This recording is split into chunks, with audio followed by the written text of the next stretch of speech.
Hello everyone, welcome to కథల సవ్వడి. ఈ వీడియోలో నేను ఒక అందమైన ముగ్గు వేస్తూ మీకు ఒక ఆసక్తికరమైన కథను షేర్ చేస్తున్నాను. ప్రేరణ, ఐశ్వర్య గుడిలోకి రావడం చూసి ఇందిరా, సుధాకర్ టెన్షన్ పడుతూ ఉంటారు. గణేష్, ఈశ్వరి ప్రేరణ, ఐశ్వర్య వైపు కోపంగా చూస్తూ ఉంటారు. ఐశ్వర్య వీల్ చైర్లో ఉన్న రాజశేఖర్ని చూసి అక్క, నాన్న దగ్గరకు వెళ్ళాలని ఉంది అని చెప్పి గణేష్, ఈశ్వరి తమను కోపంగా చూస్తూ ఉండడం చూసి ఐశ్వర్య భయపడుతుంది. ప్రేరణ, ఐషు ఇక్కడ మనం ఎవరికీ భయపడక్కర్లేదు, ధైర్యంగా ఉండు అంటుంది. మనం మన నాన్న పేరును అర్చన చేయించడానికి వచ్చాము అంటూ దండం పెట్టుకో ఐషు అంటుంది. ఐశ్వర్య ప్రేరణతో పాటు అందరూ దేవుడికి నమస్కారం చేసుకుంటూ ఉంటారు. ఇందిర తన ఫేస్ని చీరతో కవర్ చేసుకుని దేవుడికి నమస్కారం చేసుకుంటూ ఉంటుంది. ఐశ్వర్య ఇందిర వైపు చూసి ఆలోచిస్తూ ఉంటుంది. సుధాకర్ ఐశ్వర్య ఇందిరని చూడడం చూసి ఇందిరతో, అక్క, నీ చిన్న కూతురు కుడ్ల కూపలా నిన్నే చూస్తుందే అంటాడు. ఐశ్వర్య అమ్మలా ఉందేంటి అనుకుంటూ, చెప్పకుండా అమ్మ కూడా ఇక్కడికి వచ్చిందా అని అనుకుని ఇందిర కోసం చూస్తుంది. ఇందిర అక్కడి నుంచి వెళ్ళిపోతుంది. ఐశ్వర్య ప్రేరణకు ఇప్పుడే వస్తాను అని చెప్పి ఇందిర కోసం వెళ్తుంది. సుధాకర్ కూడా వెళ్ళబోతూ ఉంటే గణేష్, సుధా ఎక్కడికి అంటూ కోపడతాడు. సుధాకర్, ఎక్కడికి లేదు సార్, ఇక్కడే ఉంటాను అంటాడు. పంతులు గారు, ఈరోజు శివుడికి విశేషమైన రోజు, శివుడికి బిల్వార్చన చేస్తాను అని చెప్పి కాసేపు వేచి ఉండండి అంటాడు. ఈశ్వరి సరే అంటుంది. ఐశ్వర్య ఇందిర కోసం వెతుకుతూ ఉంటుంది. ఇక సిద్ధార్థ్, కుమార్ గుడి లోపలికి వచ్చి శైలు కోసం వెతుకుతూ ఉంటారు. శైలు హాయ్ అంటూ కుమార్ దగ్గరకు వస్తుంది. కుమార్ శైలుకి సిద్ధార్థ్ని పరిచయం చేస్తాడు. సిద్ధార్థ్, అలా పక్కకు వెళ్ళి మాట్లాడుకుందాం పదా అంటూ కుమార్ని, శైలుని పక్కకు తీసుకుని వెళ్తాడు. ఇక ఇందిర ఐశ్వర్య తనను వదిలేలా లేదు అనుకుంటూ పెద్ద ముదురు టెంకే అనుకుంటుంది.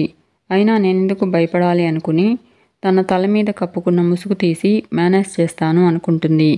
ఐశ్వర్య ఇందిరను చూసి ఇందిర దగ్గరకు వస్తుంది. ఇందిర, నువ్వేంటే ఇక్కడ అని అడుగుతుంది. ఐశ్వర్య అక్క కూడా వచ్చింది అంటుంది. ఇందిర చూసి చచ్చానులే అనుకుంటూ దేనికి అని అడుగుతుంది. ఐశ్వర్య నువ్వెందుకు వచ్చావు అని ఇందిరను అడుగుతూ ఉంటే ఇందిర, ఈరోజు మీ నాన్నగారి పుట్టినరోజు కదా, నా మనసేం బాలేదు, కాస్త గుడికొచ్చి మీ నాన్న పేరున అర్చన చేద్దామని వచ్చాను అంటుంది. ఐశ్వర్య మేం కూడా అందుకే వచ్చాము అంటుంది. ఇందిర, మరి నాకు ఒక మాటైనా చెప్పలేదు అంటూ ఉంటే ఐశ్వర్య, మరి నువ్వెందుకు చెప్పలేదు అని అడుగుతుంది.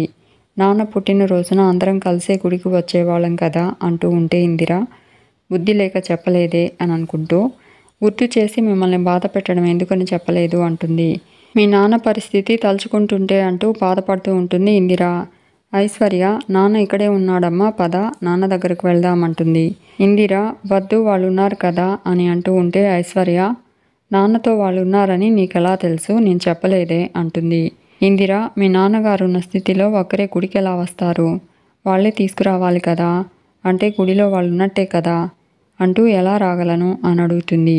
ఐశ్వర్య, అలా అని నాన్నని చూడకుండా ఉంటావా, ఎప్పటినుంచో నాన్నని చూడాలని ఆశపడుతున్నావు, ఇప్పుడు అవకాశం వచ్చింది, మిస్ చేసుకుంటావా అంటూ, పైగా ఈరోజు నాన్న పుట్టినరోజు కదమ్మా అంటుంది.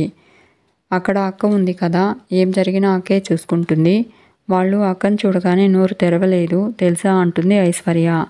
ఇందిర, ఓ పని చేద్దాము, నేను ఎవరో మీకు తెలియనట్టుగా, మీరెవరో నాకు తెలియనట్టుగా ఉండాలి, నేనెవరో వాళ్ళకి తెలియకూడదని అక్క చెప్పింది కదా అంటుంది. ఐశ్వర్య అలాగే అని చెప్పి ఇందిరను గుడిలోకి తీసుకొస్తూ ఉంటుంది. గణేష్ ఈశ్వరితో, ఇంకా ఎంతసేపమ్మా, వెళ్ళిపోతాం పదా అంటాడు. సుధాకర్ కూడా, అవును మేడం, చాలా ఇబ్బందిగా ఉంది, ఎంత త్వరగా వెళ్ళిపోతే అంత మంచిది అనిపిస్తుంది అంటాడు. ఈశ్వరి గణేష్తో, అలా అనుకుంటే ఎలాగనా, మనం మీ నాన్న కోసం వచ్చాము అని చెప్పి ప్రేరణ వైపు కోపంగా చూస్తూ, గుడంటే దేవుడి పేరు చెప్పుకుని ప్రసాదం కోసం వచ్చేవాళ్ళు కూడా ఉంటారు, అవన్నీ నువ్వు పట్టించుకోవద్దు అంటుంది. ఐశ్వర్యతో పాటు ఇందిర రావడం చూసి సుధాకర్, ఏంటి పోయే కాలం, ఏకంగా కూతుర్ని వెంటేసుకొస్తుంది, ఇప్పుడేం చేయాలి అనుకుంటూ టెన్షన్ పడుతూ ఉంటాడు. ప్రేరణ ఇందిరని చూసి, ఇక్కడికి అమ్మనెందుకు తీసుకొచ్చావని అడుగుతుంది. ఐశ్వర్య, నేను తీసుకురాలేదు, అమ్మే వచ్చిందక్క అంటుంది. ప్రేరణ, వాళ్లకు అమ్మ ఎవరో తెలిస్తే ప్రమాదం కదా ఐషు అంటుంది. ఐశ్వర్య, అమ్మ నాన్న పేరు మీద అర్చన చేయించడానికి వచ్చిందంటక్క, అనుకోకుండా కలిసింది, అందుకే తీసుకొచ్చాను అంటుంది. ప్రేరణ, సర్లే, అమ్మ ఎవరో తెలియనట్టే వాళ్ళ ముందుండాలి అంటుంది. ఐశ్వర్య అలాగే అక్క, అమ్మ కూడా అదే చెప్పింది అంటుంది. సుధాకర్ ఇందిరతో అక్క ఇదేంటే అని అడుగుతాడు. ఇందిర వీళ్ళ దృష్టిలో నేను పని మనిషిని, వాళ్ళ దృష్టిలో నేను వాళ్ళ అమ్మని అంటుంది. సుధాకర్ నీ దృష్టిలో నేను ఎదవని అంటూ అంతేగా అంటాడు. ఇందిర అప్పుడప్పుడు అలాగే అనిపిస్తూ ఉంటుందిరా అంటుంది.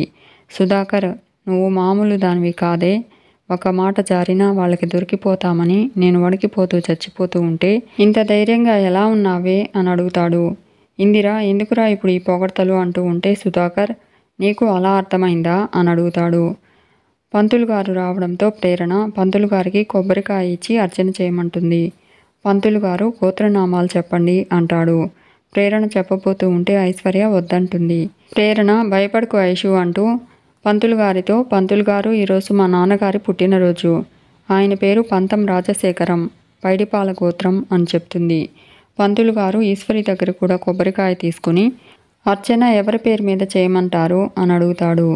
గణేష్ ఈరోజు మా నాన్న బర్త్డే, ఆయన పేరు మీద చేయండి అంటాడు. పంతులు గారు పేరు అడుగుతాడు.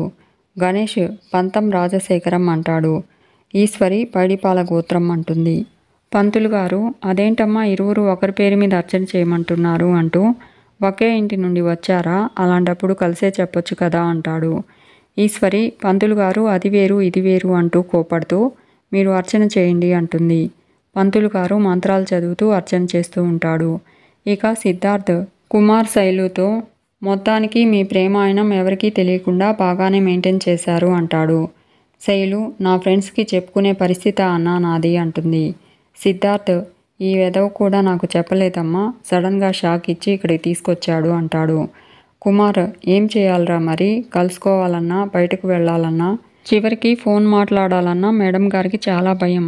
ఇన్ని రోజులు ఎన్ని తంటాలు పడ్డామో ఆ దేవుడికే తెలియాలి. అందుకే ఈ విషయం నీకు చెప్పి శైలుని నీకు పరిచయం చేస్తే నాకు కాస్త ధైర్యంగా ఉంటుందని నీ దగ్గరికి తీసుకొచ్చాను అంటాడు కుమార్. సిద్ధార్థ్ శైలుతో అంతలా భయపడితే మీ లవ్ ఎలా సక్సెస్ అవుతుందమ్మా అంటాడు. లవర్స్ ఎప్పుడూ తప్పు చేయకూడదు, ప్రేమను గెలిపించుకోవడానికి వెనకడుగు వేయకూడదు అంటాడు. శైలు అంటే అన్నయ్య మాది పెద్ద ఫ్యామిలీ, మా డాడీకి సొసైటీలో మంచి పేరుంది, ఎవరైనా చూస్తే ప్రాబ్లం కదా అంటుంది. ఆడపిల్లనని మా డాడీ నాతో చాలా కేరింగ్గా ఉంటారు, గంట గంటకు ఫోన్ చేసి నాన్న కనుక్కుంటూనే ఉంటారు అంటుంది. సిద్ధార్థ్ ఎవరమ్మా మీ డాడీ అని అడుగుతాడు. అప్పుడే శైలు వాళ్ళ డాడీ మినిస్టర్ జయరాం శైలుకి ఫోన్ చేస్తాడు. శైలు మీరు మా నాన్న గురించి అడిగారు, మా నాన్నే ఫోన్ చేశారు అంటూ ఫోన్ లిఫ్ట్ చేస్తుంది.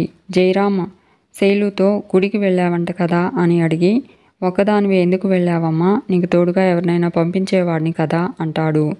శైలు ఎందుకు నాన్న వచ్చేస్తాను కదా అంటుంది. జయరాం అమ్మ శైలు రోజులు అసలే బాలేవు, ఈ మధ్య ఇంత మంచి పేరున్న మీ నాన్నకు శత్రువులు ఎక్కువయ్యారు, మన మీద వీడియోలు సినిమాలు తీసేస్తున్నారు, జాగ్రత్తగా ఉండాలి అంటాడు. శైలు అలాగే నాన్న అంటుంది.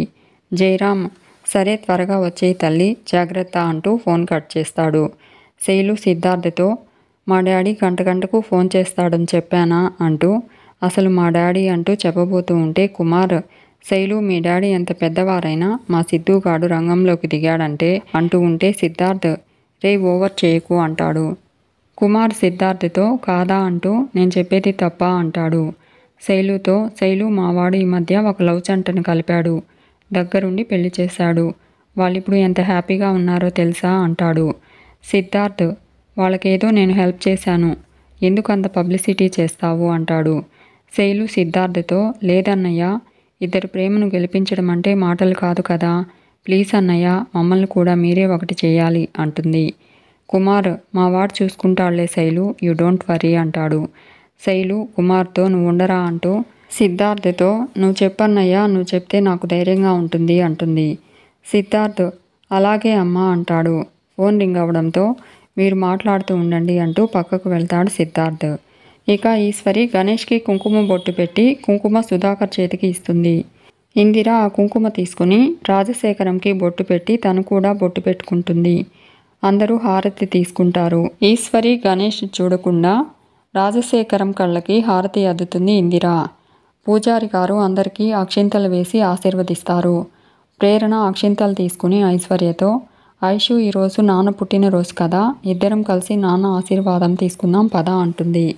గణేష్ ఈశ్వరి కోపంగా చూస్తూ ఉండడంతో ఐశ్వర్య భయపడుతుంది. ప్రేరణ, భయం దేనికి ఐషు, మన నాన్న మన కళ్ళ ముందే ఉన్నారు కదా, ఆశీర్వాదం తీసుకోకుంటే బాగుండదు అంటుంది. ఈశ్వరి, ఏం వాగుతున్నావే అంటూ కోపడుతుంది. ప్రేరణ, ఇంత క్లియర్గా చెప్పాను అయినా వినపడలేదా అని అడుగుతుంది.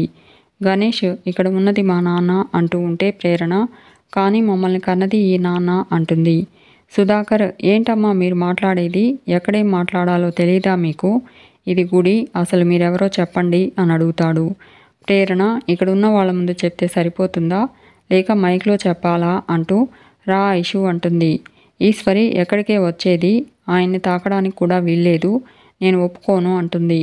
ప్రేరణ, మీ పర్మిషన్ ఎవరికి కావాలి, ప్రతి శనివారం మా నాన్న దగ్గరకు వస్తున్నాను, తాకుతున్నాను, మనసారా మాట్లాడుతున్నాను, తెలీదా అని అడుగుతుంది. గణేష్, అది ఇల్లు కాబట్టి బ్రతికిపోయావు, ఇది గుడి, నన్ను రెచ్చగొట్టకు అంటాడు. ప్రేరణ, ఏం చేస్తావు అంటుంది.